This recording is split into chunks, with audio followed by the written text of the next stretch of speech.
Welcome back to Jazz and Knowledge. This video is sponsored by PDF Element Pro. It's a PDF editing software that can help you edit, annotate, convert, and OCR your PDF files, and it's 40% off for students. There's a lot of advanced editing features that you can use on PDFs that you wouldn't be able to normally. Stanford, basically all the work I turn in is online, so it's an awesome tool when I want to go back for finals when I'm studying and like add little notes and annotations. So if you guys are interested in this website, definitely check it out, and the link's in my description. Okay guys, sorry we're a little rough today, but we're just relaxing, and we're gonna go through some assumptions that people made about Stanford and like debunk them or confirm them. Someone said, do you actually meet famous people? Yes. Always yes. Like, people, I mean, it's definitely like a range of famous. Like, we have just like really like smart kids who have like had amazing achievements. Yeah. That like in certain fields are probably pretty famous, but not like the entire world knows them. Yeah. But also some people like Who are Olympians and just like famous. really famous people. Like actually, Katie Ledecky, just goes everywhere. here. Okay, somebody said, I heard that people are welcoming and I heard that people are not welcoming. So which one is true? I think people are very welcoming. Yeah, people are pretty welcoming, especially like for freshmen. We're all in the same boat. Yeah, we're all in the same boat. And people who are not freshmen, when you're a freshman, like are really welcoming because like freshmen are like little babies they're trying to like take care of, and like they're like kind of annoyed by us, but they're also like we like, also need to take care of these people. Yeah, people are, I mean, think about if you were just in a new place with Yeah. nobody that you knew. I mean, people are just naturally gonna be more welcoming. Yeah. Okay, somebody said first years come off as pretentious. I think, yeah, I mean, definitely in the beginning, because everyone's like, oh my gosh, I got into Stanford, like I have to prove that I'm so much smarter than like everyone else and show off, but that goes away very quickly because people are humbled very quickly. Stanford's the biggest reality check of our Stanford entire is really lives. hard. Like, you fail a midterm and you're like, wait, I'm not all Rest that. in peace, Jacob, at organic chemistry.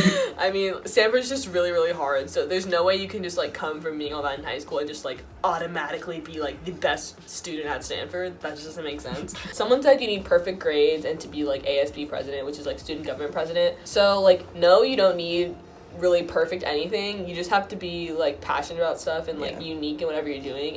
And perfect grades is like a relative term. You need to have good grades and you need to be competitive in the context of your class. Yeah. So if your school is super hard and like everyone at the top of the class has like a B and you having if you having a couple B's means you're still in like the top 10% of your class, and that's fine. It also depends on the difficulty of your schedule. So like if you're in a bunch of just electives that are like art classes, like everyone gets an A in this class. Yeah, that's not as good as being in like a bunch of AP classes and like not doing as well but still doing well. It's better to push yourself. Okay, somebody said people buy their way into Stanford.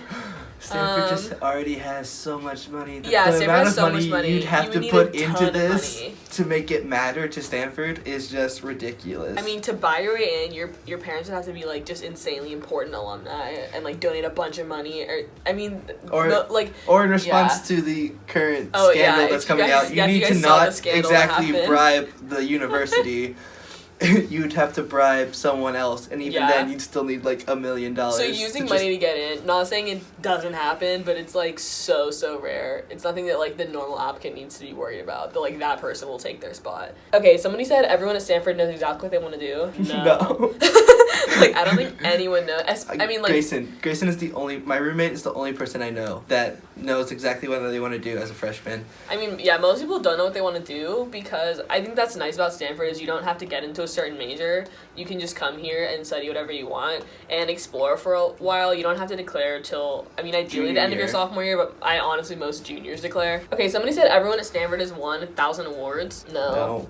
That just doesn't make sense. You don't exactly have to have won a ton of awards. Everyone at Stanford is high achieving. Okay, this says only extra smart kids can succeed at Stanford. I think everyone who gets into Stanford is smart enough to succeed here. Even though it's easy to feel less than like the smarter people who like seem really smart in certain classes. Not everyone's really good at every class. Like, everyone has their strengths and their weaknesses. Someone said there's too much focus on STEM and not enough on humanities. I mean, this is just like my personal opinion. I don't feel that that's true, but also like we're STEM majors, and so we're not really on the outside, like we're in the inside. I think it does feel very STEM heavy just because we're in Silicon Valley. A lot of people come here like study computer science or other engineering majors. That doesn't mean that Stanford like neglects the humanities majors. Like every major is important and like really cool and has like top professors in their field. So if you are not a STEM major and you want to come to Stanford, like you can still have an amazing education. Okay, somebody said life at Stanford is perfect. Oh, how I wish. I mean, like, life in general is not perfect anywhere. Like, I mean, I think a lot of people just think of, like, top schools as being, like, this perfect life. Like, if I get into the Ivies or, like, Stanford, I'm just gonna, like, have this amazing life. Yeah, I mean, Stanford is really hard. It's really easy to, like, fall into this kind of rut of, like, not feeling like you're good enough. Like, classes are super hard, but also, like, life here is, it's really amazing. Fun. Like, I really, fun. Yeah, I like it. Would not trade it. But it's not that it's perfect. Like, it's still really hard, but I love the people that I meet, the resources that we have. Education's amazing. Like, community's awesome. But that doesn't cool mean people that like Jazz and Jolly. That doesn't mean that there aren't bad days and that everything's perfect. Like, I don't love every single one of my classes. I'm not, like, thriving amazingly every single day of my entire life. Like, I probably experience sad boy hours at least once a week. Somebody asked about the duck syndrome. So, you don't know what the duck syndrome is. It's basically, like, when you think about ducks, like, swimming on the surface, they all look really happy, but then underneath gliding, they're, like... Yeah. Really struggling. So it's like at Stanford, like, everyone just thinks everybody else is, like, has it all together, but they're the only one struggling, but really everyone's struggling. That's definitely true. Like, I definitely feel that way. Like, in some of my classes that are, like, so hard, I'm literally the only person who's doing bad in them, but then I'll realize, no, like, everyone is, like, everyone's struggling. It sucks. Dying. And, like, people do it unintentionally. Like, people have told me that, like, I seem like I have it all together, and I really do not feel that way. She does not have it together. I don't have it all together. You can't just, like, come to Stanford and automatically know what you're doing. Like, Stanford is one of the hardest institutions in the world. Just like, imagine, like, coasting through Stanford. Yeah, no, like, that's just not the thing. If you do get the opportunity to come here, just know that everyone feels like that at times, and you're not alone, and if you're talking to other people about your struggles, it really helps. This one says, like, 80% of people there love computer science, and that's... true to a degree. I don't think it's 80. 80's high. I mean, a lot of people do like it, but that doesn't mean that every single person likes it. I don't know. I think a lot of people feel pressure here to at least try it out, which I honestly encourage you to do, because if you go to Stanford, at least maybe take the first class, and then if you don't like it... is a good time. STEM majors feel superior, and fuzzy majors don't get enough support. So what fuzzy majors are like humanities majors versus like techies. I think it can feel like that at times, and there are some people who are like, STEM is so much better, like, we're superior, but I mean, not people that I personally encountered, and not people that you should be friends with. Like, because honestly, you should want to be good at both and have strong skills in both. That because would be ideal. you shouldn't think that you're too good for one or the other, because if you're good at both, that's what makes you the strongest person, intellect, worker. Like, only having technical skills and, like, not having any writing or, like, social or just, like, knowledge about other stuff, you're not taking advantage of what Stanford has to offer. Okay, somebody said to become the Dollie and the tree are super selective. So, she's a Dollie. So basically, our tree is the unofficial mascot of Stanford that the band has, and so to become the tree, you have to go through a week of basically, like, pulling stunts or 2 pranks. Weeks? I think it's 2 weeks, yeah. Of just, like, pulling stunts or pranks, like, as the tree on campus, fun. And then the band picks who you are. So, I mean, it's selective in that, like, only one is picked, but, like... but only, like, 4 people try. It's a really fun time. Like, being selected for anything in the band is just, like, a really fun process. And then Dollies are the same thing. Dollies are basically the 5 girls that dance for, like, all the sports, most of the sports at Stanford. I mean, the Dollies are selective in that we had, like, a little less than 30 girls interested, like, 18 tried out, and then 10 made it to finals, 5 made it. What's nice about Dollies is that they pick dancers from different backgrounds, so if you don't think you're, like, the Dolly style, don't be discouraged to apply, because they pick people specifically who are different and, like, create, like, a unique dynamic. Okay, so somebody asked about the Stanford 500, which is basically, like, the perception that only 500 people at Stanford are, like, in the party scene. Our party scene is smaller than, like, state schools, but also our student body's smaller. Yeah, and it's also very disconnected, so it's hard to really tell how many people are doing what. Yeah, we have, like, a lot of, like, in the dorm parties, and then also, like, all-campus parties. Yeah. We don't have as many all-campus parties as, like, state schools do. Yeah. It doesn't feel too small. Like, if you want a party, there's, like, not any, like, there's like, nothing to do. Somebody asked, even though the work is hard, there's a lot of grade inflation. For STEM classes, definitely, yeah.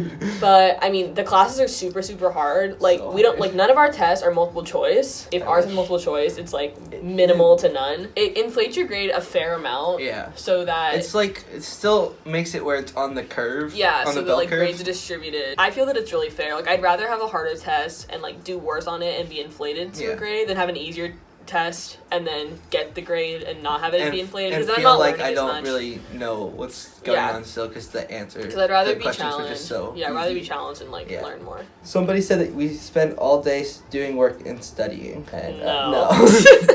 Well, like, okay, some people do. Like, props to those people for your work ethic, but that is I don't think that's the majority.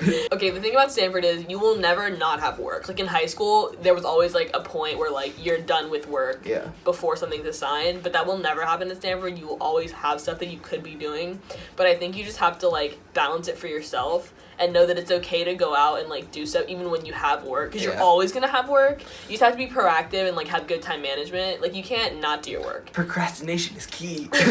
Like you can't not do your work, but to like say that you're gonna sit there and do work 24 hours a day, and like it just doesn't make it. Honestly, it's not healthy. It's diminishing return. Like for me, obviously school's important, but also having college experience and like having a social experience is to me equally as important, just for like my well-being and to like just like have a happy life. And so I make that a priority as well. Yeah, that same person said that there's not a lot of racial diversity at Stanford. So it definitely depends on who you ask, but I mean, just objectively speaking, like we have a lot more racial diversity than like the United States has. So, like, compared to the United States and to a lot of other schools, we're probably up there with, like, having a lot more of a diverse class. As a person of color, because I'm half Puerto Rican and I'm half Asian, like, I feel like there's a lot of diversity here. Like, I never feel, like, out of place or, like, I don't belong here or, like... But I think whatever, like, group you belong to, whatever group, like, makes you feel comfortable, like, reminds you of home, there's places for you. There's so many different social and academic organizations that you can join to, like, be a part of those and, like, be a part of those communities. Even if maybe you feel that, like, in your everyday, you don't feel like there's as much diversity, there's different places on campus where you can kind of, like, find those little areas and communities for you. Okay, somebody said nobody has fun. That's which, just like... wrong. Yeah, I mean, like, I think it's easy to think, like, oh, you go to a really good school, all you do is study, and, like, you don't have fun. But, like, I wouldn't have gone to a school if I wasn't gonna have fun. And I think that's something very special about the atmosphere at Stanford. The atmosphere at Stanford is very fun-oriented, I think, compared to a lot of schools, or probably more so compared to more other elite schools, because, like, we are all in the same boat of, like, we want a good education, yes. And we're here for education, yes. But we're also not here to spend 10 hours, 20 hours a day studying, and we do have a lot of fun, I think. Okay, well, those were all the assumptions that we were going to go through today. So I hope you guys enjoyed this video. Sorry I've been pretty MIA this quarter. It's been a little busy. Winter quarter sucks. Yeah. But comment down below what you want to see next. Follow us on Instagram, subscribe to my channel, and comment down below just anything you want. Comment, subscribe, and hit that like button. And we'll see you guys next time. Bye. Bye.